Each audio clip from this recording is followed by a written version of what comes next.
El ser humano se inclina a una búsqueda más devota de Dios cuando está pasando por la crisis. El mejor momento de avivamiento que ocurrió en África ocurrió en medio de una gran hambruna, cuando la miseria y el hambre reinaban en Sudáfrica. Llegaron a congregarse más de 1 millón de personas. Imagínate, más de 1 millón de personas congregándose en un solo día, buscando saciar su necesidad de Dios. Lo mismo pasó en Rusia. La época de mayores bautizos en Rusia fue en la década del 70 al 90, precisamente cuando la persecución religiosa era más aguda por causa del sistema que imperaba. En Inglaterra sucedió lo mismo. La época de mayor avivamiento ocurrió en Inglaterra en medio de una gran persecución.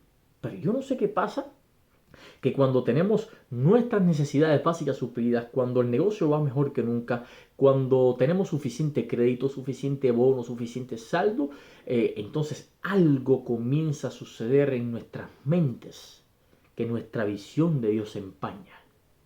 Entonces, cada vez se ora menos.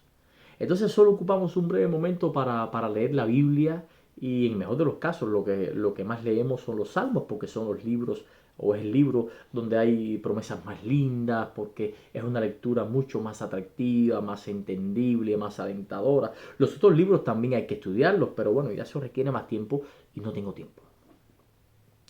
Entonces, no es que Dios se aleje de nosotros, es que nosotros evidentemente somos los que nos alejamos de Dios, alteramos nuestra relación con Dios por cosas que son totalmente pasajeras y de menor valor. Nos alejamos de Él, entonces por eso cuando el golpe viene nos hace abrir los ojos y cuando abrimos los ojos vemos a Dios distante. Dice la palabra, busquen a Dios, busquen a Dios mientras pueda ser hallado. Pero estamos en la crisis pidiendo que Dios nos ayude, su intervención. Entonces Dios en su misericordia nos concede la realización del milagro que estamos pidiendo, nos suple, nos saca del problema. Pasan unos días y se nos olvida todo. Nos volvemos a alejar porque nos sentimos seguros. Seguros con lo que tenemos, con lo que somos, con lo que hacemos. Y prostituimos el Evangelio. Vamos a Dios cuando lo necesitamos, olvidando que nuestra seguridad y nuestra fortaleza es únicamente en Jesús, que no cambia.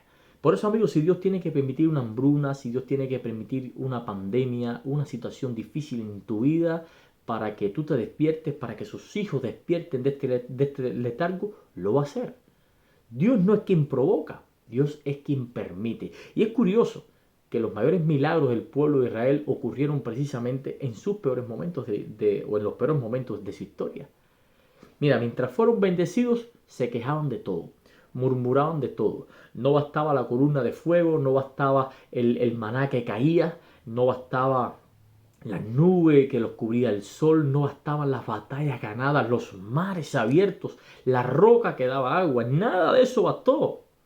Tuvo que morir alguien para que el pueblo se santificara. Se tuvo que sufrir una desgracia para que la gente despertara y se diera cuenta de la condición tan paupérrima en la que estaban.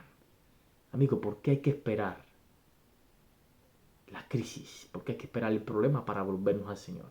¿Por qué hay que esperar la enfermedad, que se acabe el dinero, que quiebre nuestro matrimonio, que quiebre el negocio, que se despedace la familia, caer en la cárcel para volvernos al Señor? Quizás estemos viviendo un cristianismo fácil, un cristianismo cómodo. Jesús pasaba la noche entera orando, hablando con Dios. Pero bueno, ya nosotros hicimos nuestro estudio y hemos llegado a la conclusión que no para tanto. Ese es Jesús que tenía ese llamado, ese ministerio. Los grandes hombres de fe eran irreprensiblemente reverentes a la hora de presentarse ante el Altísimo. Pero ya nosotros hemos leído que eso era parte de su tradición, de su cultura religiosa. Y a Dios lo que más le importa es que definitivamente vayamos a Él. David se esforzó muchísimo para presentar a Dios lo mejor en su culto. Además de eso es lo que la Biblia dice. Pero bueno, nosotros nos hemos convencido que a Dios lo que le importa es el corazón y lo que le importa es la intención con que hacemos las cosas y presentamos, lógicamente, un ofrecimiento de culto mediocre. Los héroes bíblicos siempre respetaron la ley de Dios, sus mandamientos eternos. Pero ya nosotros estamos cansados de interpretar que Dios perdona todo pecado. Estamos tan seguros que estamos bajo la gracia Y entonces porramos así algún que otro mandamiento, porque resumidas cuentas, Dios mira el corazón. Pero así, amigo, así en esa mezcla de verdad y mentira, nos estamos hundiendo lentamente y de forma anestésica. De forma anestésica vamos borrando esa línea que dice, hasta aquí, peligro. Es momento de darle a Dios la importancia que tiene en tu vida. Porque lo estás negando con tus actitudes. Es tiempo ya de que despiertes, porque aún hay tiempo. Es tiempo de volverte